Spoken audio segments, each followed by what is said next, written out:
Hello, everyone. My name is Gary Gomes. I'm here to talk to you about Vedic astrology. Dr. Gary Gomes. Thank you very much.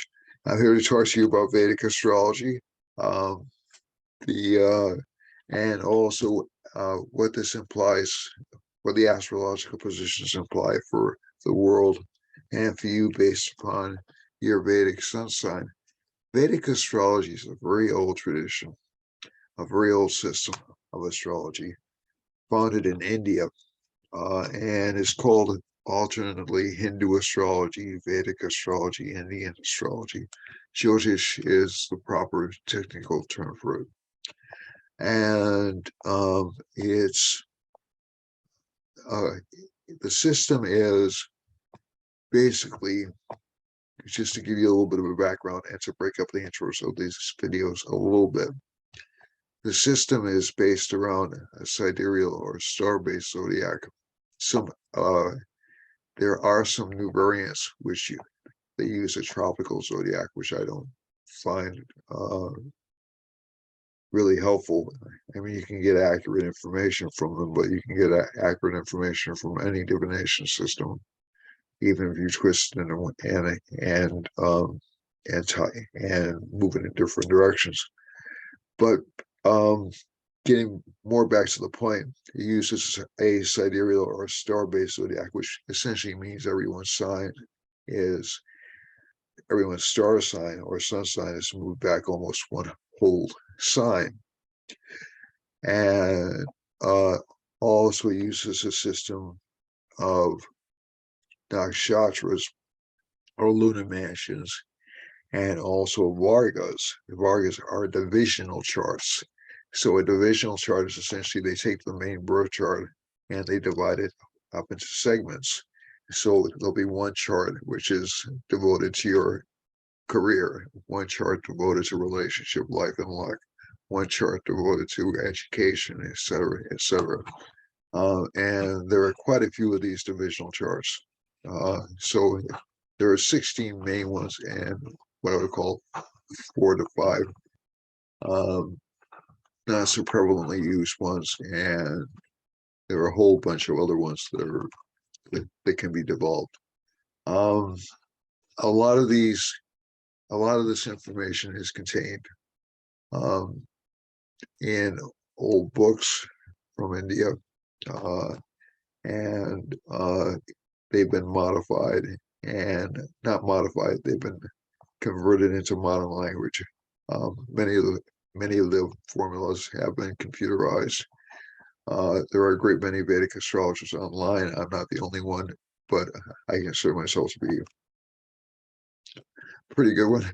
And I also, just to tell you a little bit about myself, my name is Gary Gomes. Oh, and also the Indian astrological system uses nakshatras, which are lunar mansions, which are also evident in other systems of astrology. Chinese astrology certainly has lunar mansions in it. And also, they're used less extensively in Western astrology, what we know as Western astrology. They also have a kind of an interesting system called dashas, Dashas is how it's pronounced. And dashas are essentially major planetary or sign periods. There's also an extensive system of remedies in Vedic astrology, which are codified. And there are books like they came out several centuries ago. They contain a compendium of Western and Eastern traditions, like the Picatrix, which is a Western book but contains a lot of the Indian remedies uh, for charts, for chart afflictions, and there are also built-in remedies for chart afflictions um, contained right in charts. There are also a variety of ways you can do remedies, which I can help you with, and which priests who are trained in certain rituals can help you with. And of course, for those of you who are more oriented towards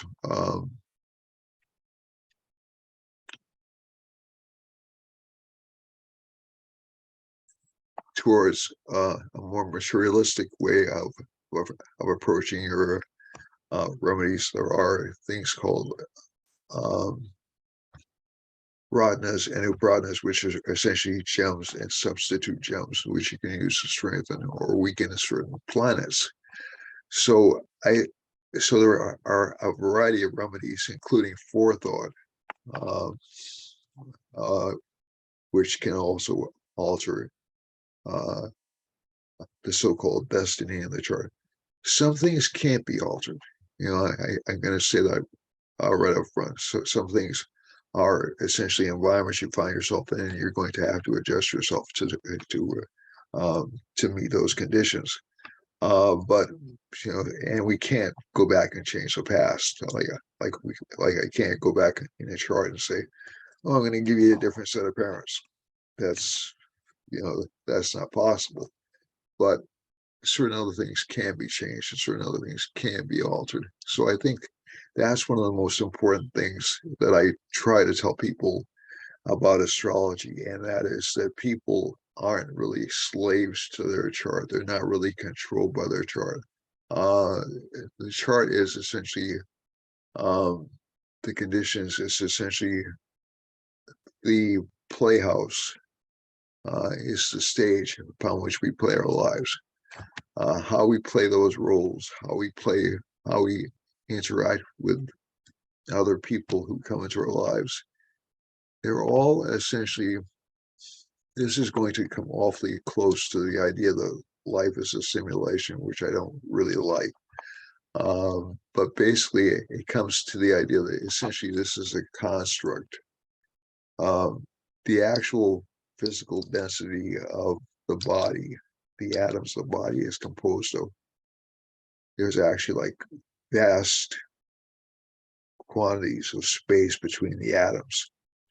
So essentially what we're looking at is essentially um, compressed thoughts when we're looking at ourselves or the objects around us or the world in general. These are compressed thoughts, and how we react to those thoughts. So let's say you're a horror movie fan, and some people just get really bent out of shape, or they get terrified. They won't watch horror movies, or they won't laugh at comedies, or how you react in a situation depends on how much control you have over your own mind or your own instincts or your own reactions. And that's the key that things like meditation play in a person's life. If you meditate, you gain more control over your senses, you get more control over your reactions, you get more control over your life. And that's really the key. The key is so that you rule your life, not that your life rules you. So whether we're in an active versus a reactive mode. So my name is Gary Gomes. I don't think I've introduced myself yet. I've been a practicing astrologer for the past 32 years. I was interested in astrology as a very young boy. I was interested in tarot as a teenager, interested in numerology just a little bit later, and got involved in those more or less on a haphazard basis when I was in my teens and 20s. And finally sat down and studied astrology through transcendental meditation. Happened very quickly. I studied and grasped astrology.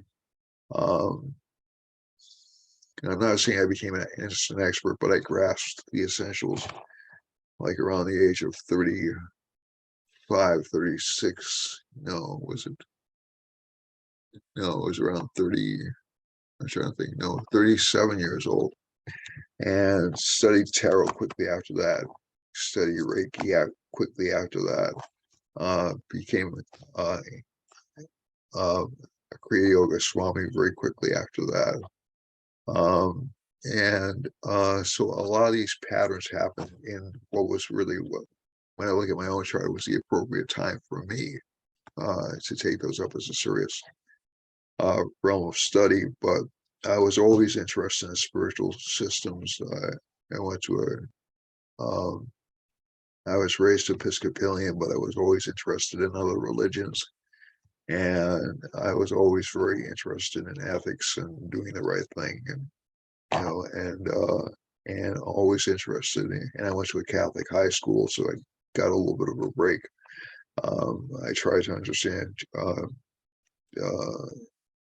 other religions from a very early age. So I'm not saying I was a goody two shoes. That's not the idea. But and I remember going into a barber's appointment when I was in my 20s, and some guy looking at me and saying, oh, what is this guy, a priest or something? This was like around so like around 10 years before I actually became a Swami. So it isn't that that I'm a naturally good person. That's not the idea. I'm certainly human. I have flaws, but like I said, this has always been an area of interest for me. And knowing the future, understanding the future, uh, those were things that were always something that was in the back of my mind. So that's how I got involved in astrology. When I got involved in astrology, I became uh, I got known pretty quickly. Like within about 3 or 4 years of starting my practice, I was starting to get clients from around the country and around the world, and I became involved with the American Council of Vedic Astrology. I joined the board about a year after that, and also became president of the Council of Vedic Astrology and one of the first professors of the American College of Vedic Astrology around in the 2000s. So I became vice president before I became president. Then around 2010, I wanted to go back and get my doctoral degree. And I got my doctoral degree in education, so I left the council and and resigned as president. I'm still a member of the Council of Vedic Astrology. I'm still in the general membership, not on the board capacity. And I taught at Kepler College starting in 2007.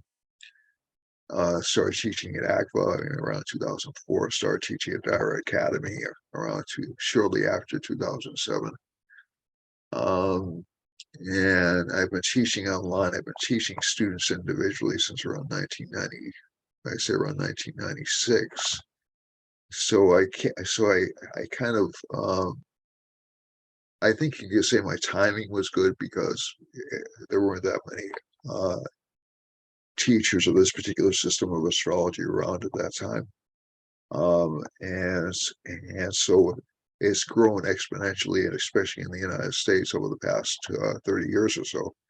But I was I was among the first. I wasn't the first. I was among the first to take this up in the United States. There were people in the 80s who took it up before I did, to be honest. Uh, but I was pretty much um, not the very first, but certainly among the first few, uh, among the early wave of, of Vedic astrologers in the United States.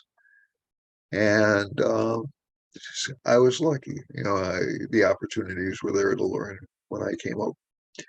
I, I, I still do readings. I still teach. I'm working on a book right now. I'm working on getting my school running. It has actually opened. I do teach individually. I teach one-on-one right now. Uh, and so if you're interested in astrology lessons or astrology readings, please contact me or in remedies for your chart. Please contact me at 508-525-0001. Again, that's 508-525-0001, or email me at Gary Gomes G at gmail.com. That's the easiest email to remember. NEIVAS at Comcast.net is another way to get in touch with me. That's NEIVAS at Comcast.net. And I can be reached pretty much. You can text me at 508-525-0001. I'm also on Facebook, Instagram, LinkedIn, Twitter. You can look me up through any of those sources. If you can't find me, if you can, I'm speaking too fast for the phone numbers to go in. So after that advertisement is done, let me get to the chart of the week. Now, I've noticed a lot of people, the frenzy level has been going up a lot, especially in the United States, but around the world, pretty much. And I got to say, that does worry me a bit as an individual. I've lived long enough to see what happened during the 60s. And I've also seen what I would call the collapse of the 60s. And this is a chart. This chart, I'm going to put this chart up first of all, just to show you the United States chart. And stop the share because sometimes these things don't share right away. And I'm going to put the chart up again. Then we're going to flip around so the now chart. Tell you what's going on right now. So this is the United States chart. Now, there's some controversy about this chart, but there's controversy about every United States chart. This is a chart that Jim Kelleher developed based upon, Jim Kelleher is a really good astrologer from California. He's, I consider him a friend. I don't know what he considers me as, but I consider him a friend. And Jim developed this chart mainly because it seemed to be a good reflection of what was happening in the United States. Now, the last time, the United States, at least according to this chart, is in a Rahu Saturn subperiod. Now, we've been in this Rahu subperiod. I'm going to go backwards. I'm going to stop sharing the chart again and share it again. Just because I don't trust it.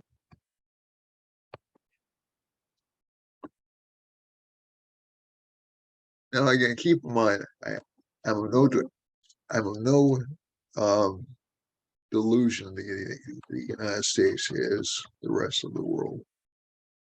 But you can see the rest of the world virtually from any chart in existence. That's one of the tricks in Jyotish.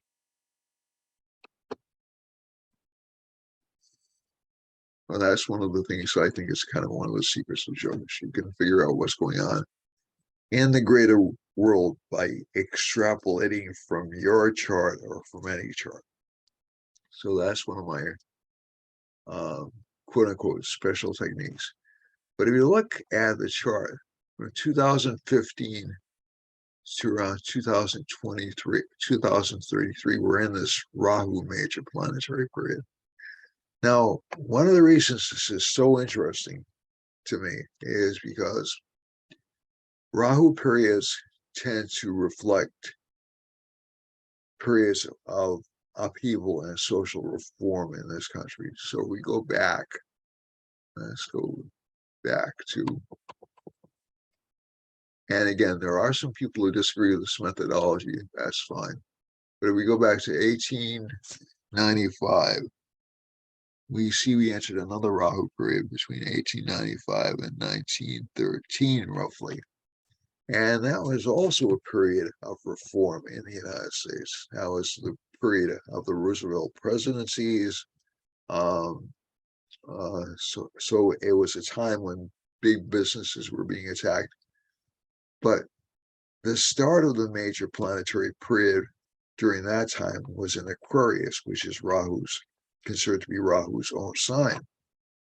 This one started in Leo. When was the last time we had a Leo? We had Leo starting in the major planetary period. So we have Leo starting this major planetary. Rahu's and Leo in this major planetary period started. So let's go back to, oh, I'm sorry, this is annoying, huh? Okay.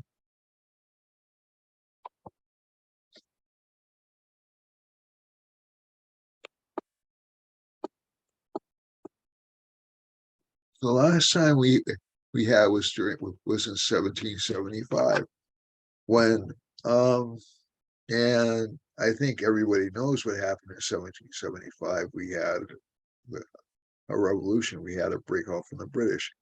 Does that mean this signals the end of the United States? No, not necessarily, but there will be um, a change in rulership and essentially a change in form of government between now and so this lasted between 1775 and 1793. So the United States new form of government didn't become consolidated until around 1789, and the first presidency didn't settle down until around the 1790s. So I think what we can expect over the next few years is a lot of changes in the United States government. Now, that doesn't necessarily mean we're going to have, number one, a dictatorship.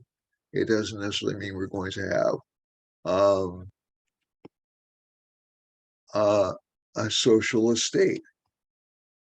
Change, we may have constitutional changes. We're a more mature country. Doesn't mean we'll have a breakup or a dissolution of the union. I don't know if that's necessarily inevitable because we didn't have a breakup in the last one. We had a consolidation. We had a reformation in 1775. The most important thing was the Declaration of Independence from the British, but also what we had was a lot of changes, a lot of discontent, a lot of rebellions. Between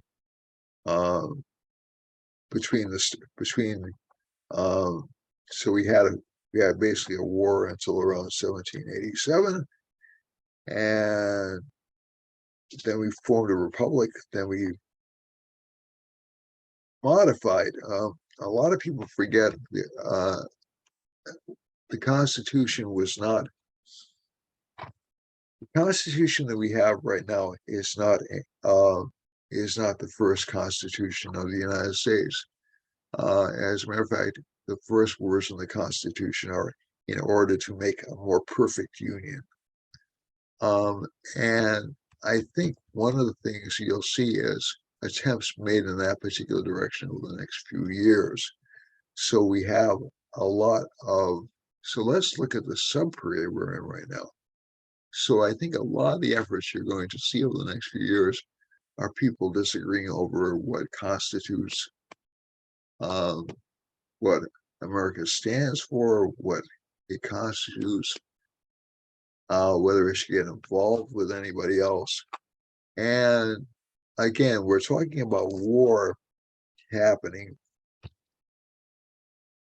a few years after the Rahu Mahadasha ends. The first war that we got involved in after the first constitution was in around,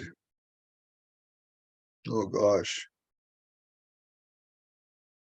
almost 20 years after the Constitution was formed. The next one was about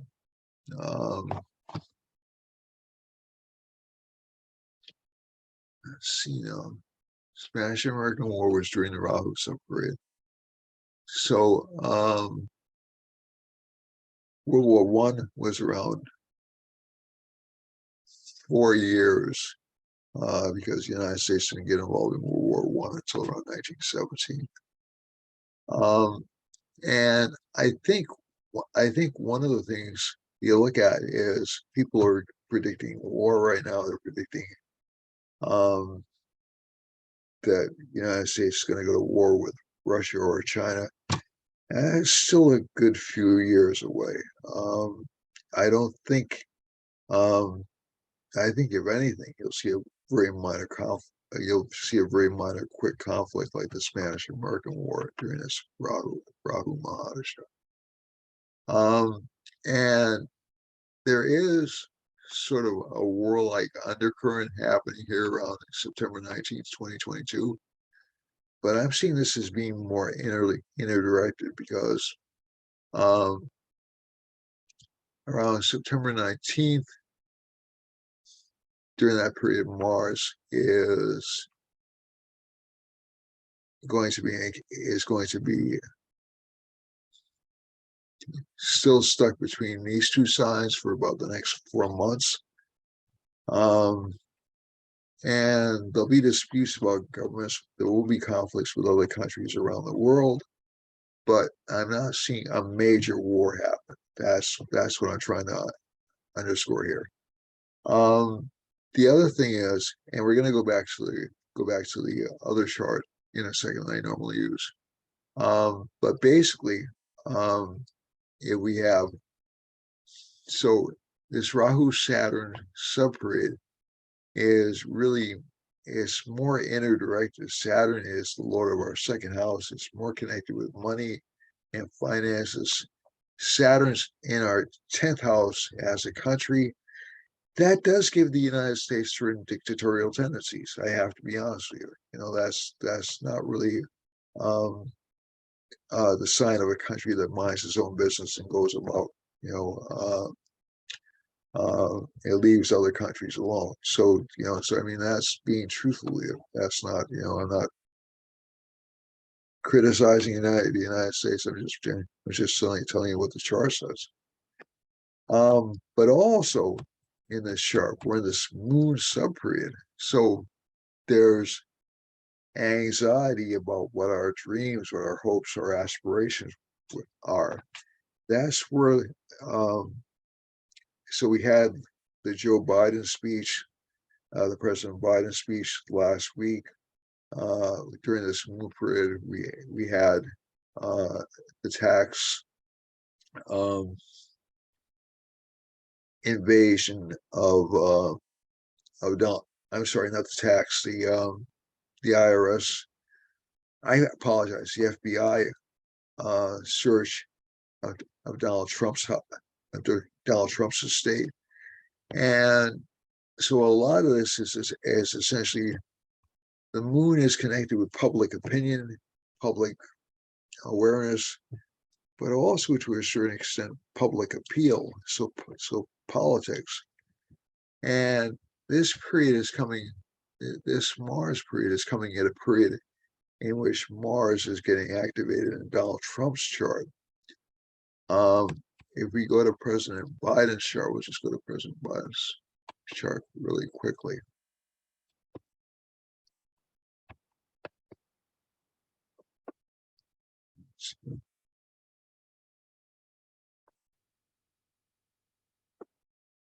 Yeah, I was just describing things. I'm not coming down on either side.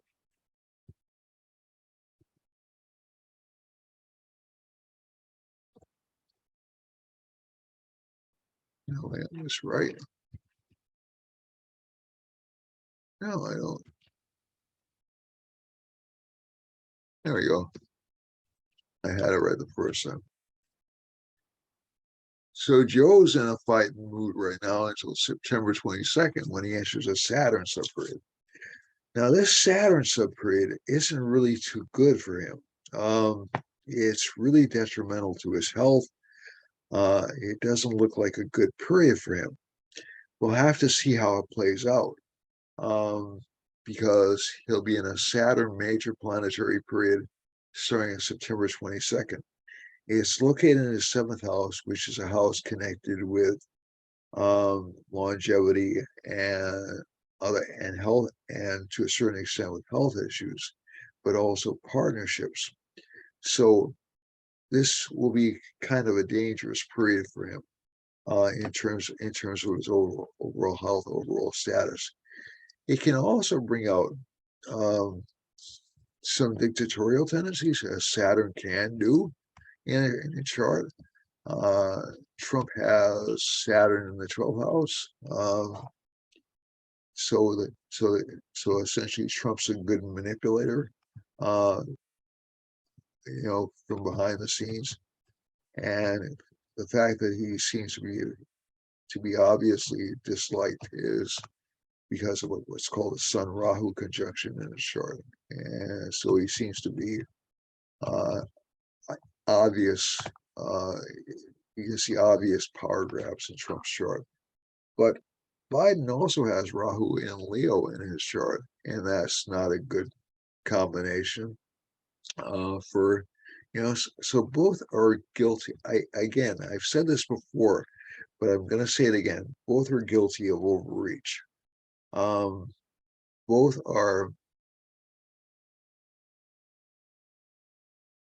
Both take their authority too far, for lack of a better word.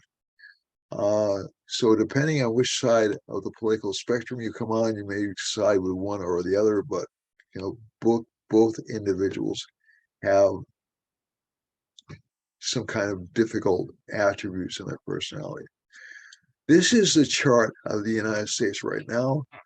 Right now, Mars is, I'm going to close this down. And I'm sorry, not the United States right now, essentially what's happening in the world right now. And essentially what you can see from this chart is the first thing that pops out of me is Mercury's in the first house when I'm talking with you. And essentially that puts me into more or less a neutral position. Jupiter's aspecting Mercury, that makes me a little bit pontifical. That is, I'm going to be pedantic and over-explain things, and act like I know everything. So you'll forgive me for that. Mars is aspecting the sun. There's still a lot of anger, both nationally and internationally, towards governments and rulers in general. That's going to stay for the next year and a half. We saw last week the vice president, it was an assassination attempt on the vice president of Argentina. I don't want to see these things happen, but I think I'm afraid you're going to see more attempts like that over the next few months, especially as Mars swings back and forth between these two signs. Also, in about by the end of this week, Mercury goes retrograde. It starts moving backwards into Leo, but this is actually not that bad of Mercury retrograde because it's staying in its exalted sign. But that'll mean that communications will be bungled in really obvious ways. So if somebody's lying, you'll be able to tell flat out they're lying or they're misrepresenting things. So this is going to be fascinating to watch because you'll have this retrograde Jupiter where things will seem to be upside down in terms of what's right and what's wrong. And you'll have this Mercury retrograde, which will essentially push things back or delay decisions or disrupt communications. But Mercury will be in Virgo and Jupiter will be in Pisces. They'll both be in favorable signs. As a matter of fact, Mercury is close to exalted right now. Within a couple of days, it will be at its maximum exaltation. Within a few days, at its maximum exaltation degree. So this is fascinating to watch this. So communications will happen very quickly. But that Mars aspecting Sun and Venus is not good. It's in some ways it's not good for relationship life because it makes relationship life it'll end up in a lot of power struggles in relationships just in general, not only in personal relationships but also in world relationships. The moon is towards the end of Jyeshtha Nakshatra aspecting Mars, so Mars is aspecting both luminaries. So it has people kind of worried about what's going to happen. It has people very anxious about what's going to happen. Saturn is retrograde. It'll turn direct around, I believe it's around mid-September.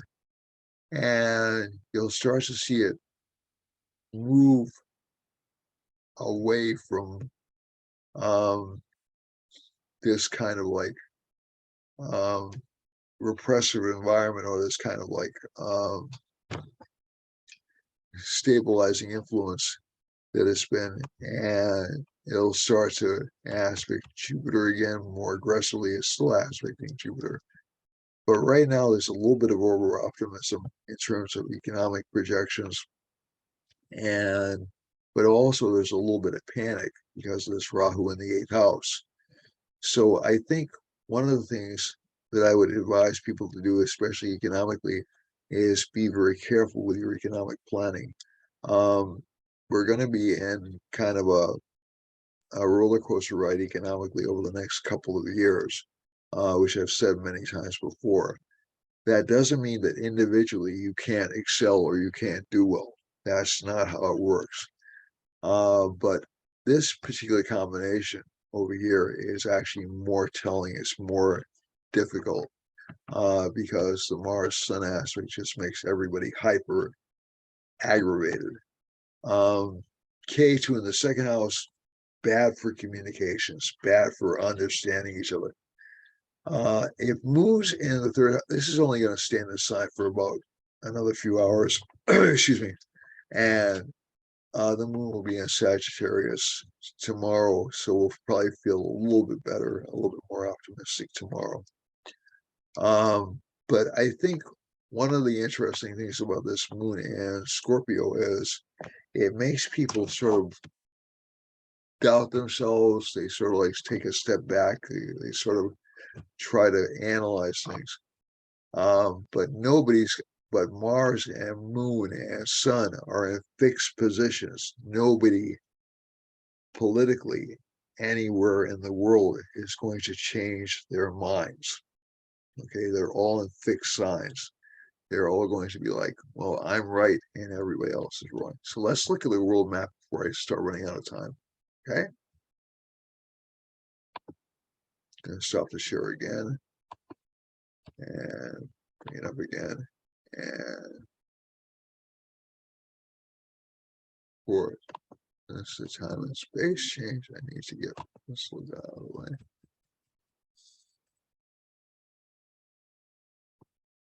All right, so let's see where the problem areas are in the world.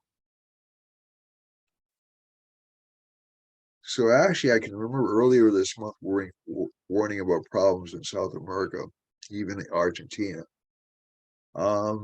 And but let me just go back here. Let's start as I normally do from left to right. Jupiter's close to Hawaii. It's not really with Hawaii. And Saturn, there's a Rahu and a Saturn line. So the economies in Russia, in Western Canada, in the Western United States are going to be a little bit aggravated. There'll be a desire for change in that part of the world, especially in California, Oregon, and Washington. And you're seeing some shifts politically already in that particular direction. Don't know if they'll last until election day, but there's some definite shifts. There's a definite potential for violence if you go down into Mexico and up through Utah, Wyoming, Colorado, Montana, up into central Canada. Venus line running through here, there'll be, I would say, gender-related violence in this part of the country. I'm not sure how that'll look, but that's what I'm getting from that particular combination. Governmental aggression in the Midwest, especially around Wisconsin, down through Louisiana, down through southern Mexico. And over here, we have Mercury and a Jupiter line forming over, basically almost directly over Washington, D.C. and in the Northeast. And while we would normally look at those two combinations and say that's good, it's changing. So essentially, they're both in changeable signs. So the ethical floor is shifting. Some people are trying to rationalize certain ethical decisions they've made. some people will be shifting or changing their minds. So in terms of governmental enforcement, no, the governmental enforcement, especially policies that enforce laws will stay pretty strict. But in terms of like policy and decision making, you'll see a lot of shifting around, which is not surprising during an elections season, but this will be very obvious. And this will happen all the way down into Peru, Colombia, and even affect Argentina indirectly. There is some panic affecting Argentina right now, and some anxiety over political violence in Brazil as well. If we go to the right, and also some worry about economic recession in Brazil as well, which is not surprising. We have Sun and Venus lines running through, and a Saturn line running right next to Iceland. This looks interesting because we have Saturn, Venus, Sun. So people in Iceland aren't going to be too happy right now. People in Western Africa aren't going to be too happy right now. There's a sun line heading over Ireland. You may see some overreach of government in Ireland. And when I say overreach, I don't necessarily mean conservative overreach. I mean basically restrictions and laws and restricted practices. And also, you'll see a potential for violence. Let me just go over here quickly. In Germany up through Russia, obviously, and Ukraine and Russia, obviously, there's a war going on, and some depression in terms of how the war is going. Now, I want to focus on Turkey because Turkey is worried about earthquakes, and so is Eastern Europe. And I think just given the overall environment right now, there's some potential for earthquakes in Turkey, and Mars line is running awfully close to it. And but the Mercury chart over here, the Mercury chart does give, by the way, Mercury does rule Earth as well as Mars does. So we have a Mercury Mars line running over here. More potential for earthquakes here, some small potential for earthquakes here. The Sun Mars conjunction has already occurred, or Sun and Mars exact square has already happened. But there is a moon line running over here, and that'll make Turkey very anxious about floods, earthquakes, etc. Also, the population isn't doing that well. It's kind of depressed and anxious over Saudi Arabia, Iran, and up into Iraq and Russia and Ukraine. So this Rahu does indicate some scarcity all the way down to Madagascar. The other areas which are encountering problems, which I said before, I've said many times before, and that is Pakistan and Afghanistan. So I didn't know about the massive flooding they were experiencing recently, but that's what it's showing. It's showing some problems with deprivation and losing crops. And that's also going to affect Western India, northwestern India. The part that I'm looking at with interest is this Venus line over here. So you'll see some problems with productivity, with finances in Eastern India, and also still some problems, still some obstructions and anxiety over Bengal in particular in Eastern India. So this chart this week isn't a particularly good chart, but again, keep in mind, when you see charts like this, especially if Mercury and Jupiter are strong, there's always ways to make your own situation better. There are always ways to think around these things.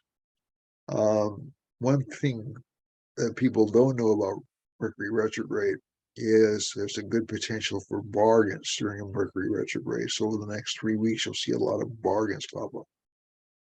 Just be careful to check things and make sure you have a receipt to bring things back if they're damaged. But basically, it's a good time to hunt for bargains. The sun, digressing again a little bit, governmental control in China, Southeast Asia, especially near Thailand and Cambodia and Myanmar, very strong. Will there be aggressive action taken towards Taipei? Probably not, but a lot of fear and anxiety connected with that. And this part of the world looks like it's just kind of in a bind right now. So there are a lot of ethical decisions, and it's trying to change direction to adopt a changing world. Rahu is passing through Korea. Korea is going to be kind of panicky. Japan is too. And Japan is also set up for some conflicts, maybe some political violence in the northern part of the country. And even in New Zealand has some potential. Eastern Australia looks like it's in a little bit of difficulty right now. Not really hyper panic, but just a little bit frustrated, just kind of restricted right now. And a lot of anxiety in New Zealand, a lot of, I would say, restrictive government measures happening in New Zealand. I know there have been some laws passed around or some dictates passed around communication, which I find kind of disturbing. But that's just what I find. I don't know the whole story behind them. So let's go to the individual signs. I don't have a lot of time. So for Aries, so watch out over the next week or so for a sudden shift in communications, just in general. We're going to keep our eyes open for political violence over the next 2 months, and also changes in or reversals of gains that we're seeing over the past couple of weeks. So that should be fascinating. The November election should be fascinating. I'm still looking at the Republicans as being longer term, slightly more favored to win back majorities in both the House and the Senate, but that looks more divided right now in the United States. So the Republicans might win back majorities in the House and not in the Senate, but I don't know. I think they still have a chance in the Senate, at least astrologically. But we'll see what happens. So if we go back to this chart, the now chart, excuse me.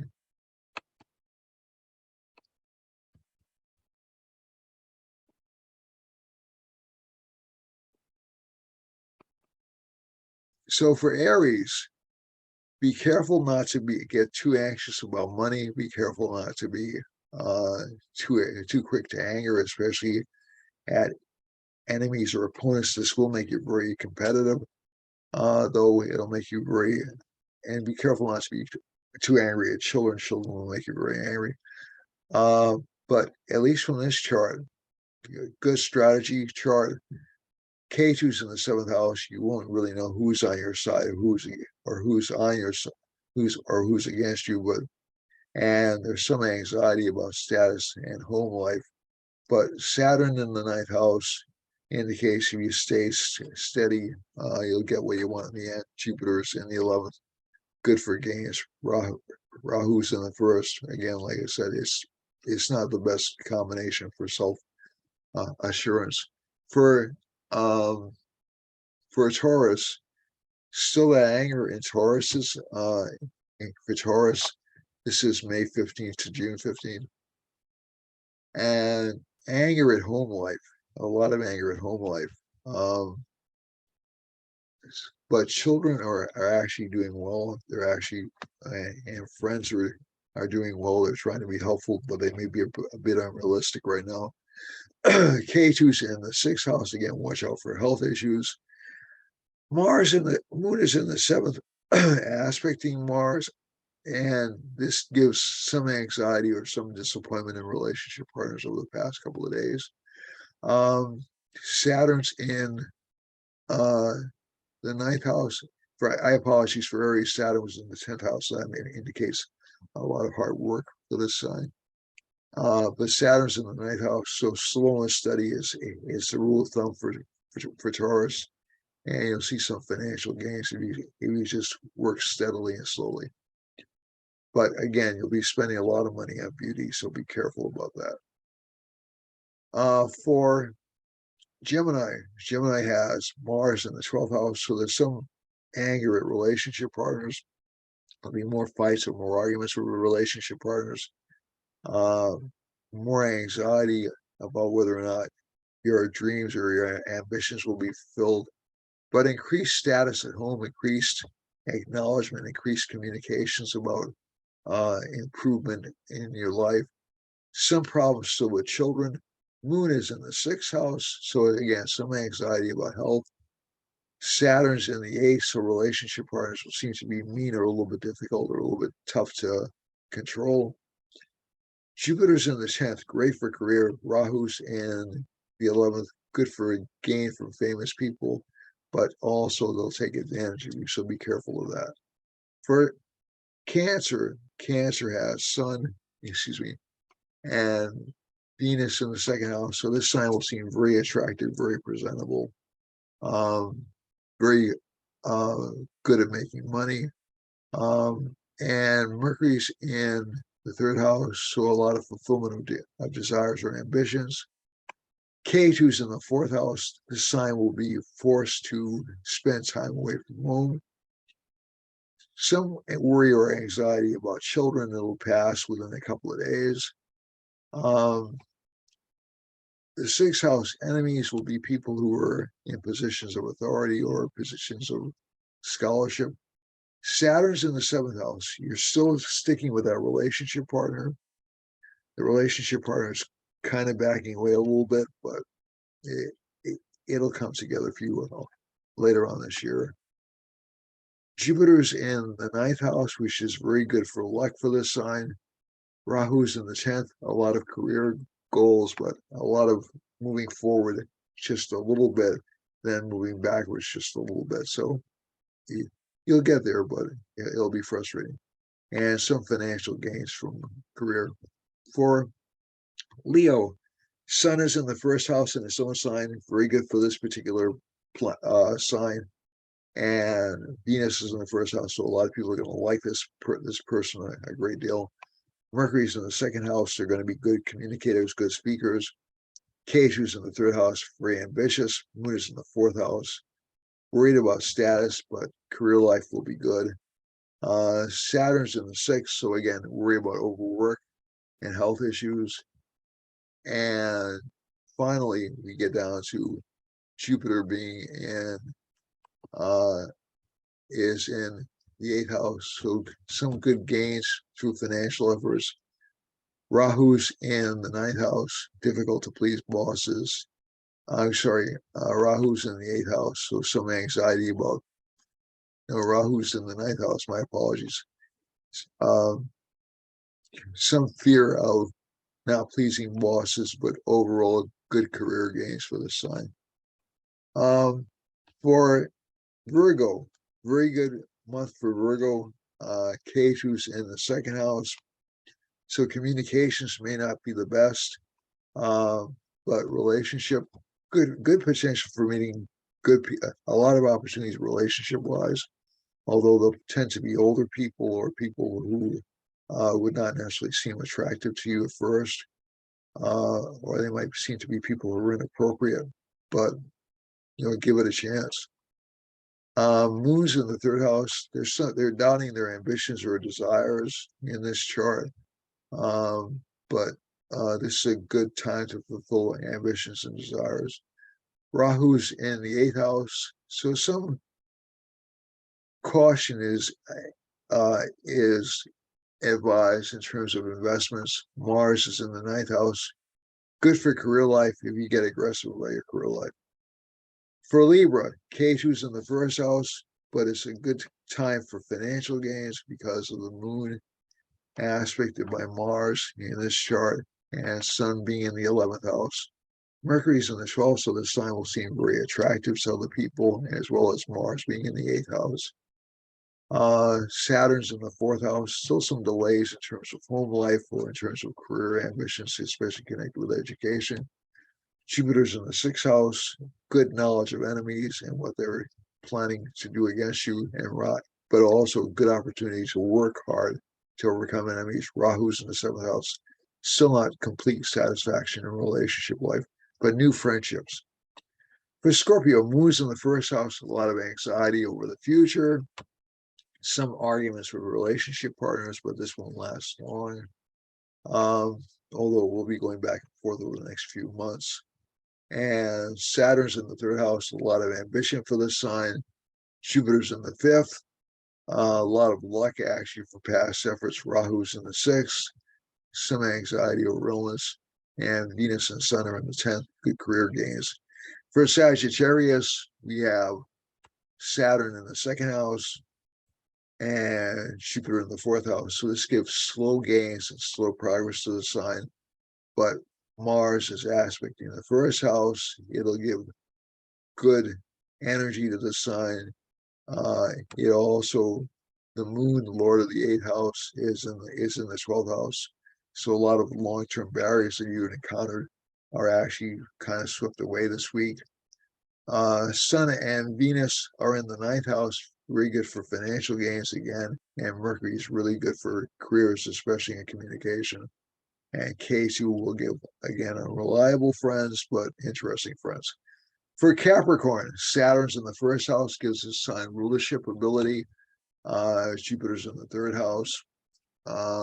It will give this sign ability to convince people or guide people. If we're looking at Rahu in the 4th house and K2 in the 7th, still not a lot of career recognition, but again, that's going to be going on for about another year or so, or another 6 months or so, excuse me. And Mars is in the 5th, so some arguments with children. Venus and Sun are in the 8th house. That's good for financial gains. Mercury's in the 9th, very good for communications with higher ups and promotional opportunities. K2's in the 10th, which is good for career growth, but again, like I said, some unseen barriers or glass ceilings, for lack of a better term. Moon is in the 11th, some financial gains, but anxiety about keeping it. Aquarius has Jupiter in the 2nd house, good for gains with Saturn aspects, so they won't be fantastic gains. Rahu's in the 3rd house and make the sign very aggressive. Mars is in the 4th, and it'll make the sign very antagonistic in home life. Sun and Venus are in the 7th house, very focused on relationship life. Mercury's in the 8th house, good for investment gains. K2's in the 9th house, and that'll give some obstructions with luck or maybe some lack of recognition internationally. Moon is in the 10th house, some anxiety over career or some boredom in career. Finally, Pisces, Saturn aspects the 1st house, but we have Jupiter in the 1st house. That's very good. And Mars is in the 3rd house. So a lot of ambition and a lot of progress towards goals. Venus and Sun are in the 2nd house. Some problems with women. Mercury's in the 7th house. Relationship life, though, will improve overall. And Moon in the 9th house gives good financial gains to this chart. Saturn in the 11th, slow financial gains. So that's it for this week. I hope to see you again next week. Stay calm. Remember, you're in control of your life. Don't let the external world throw you off course. And namaste, and I love you all. Bye, everyone.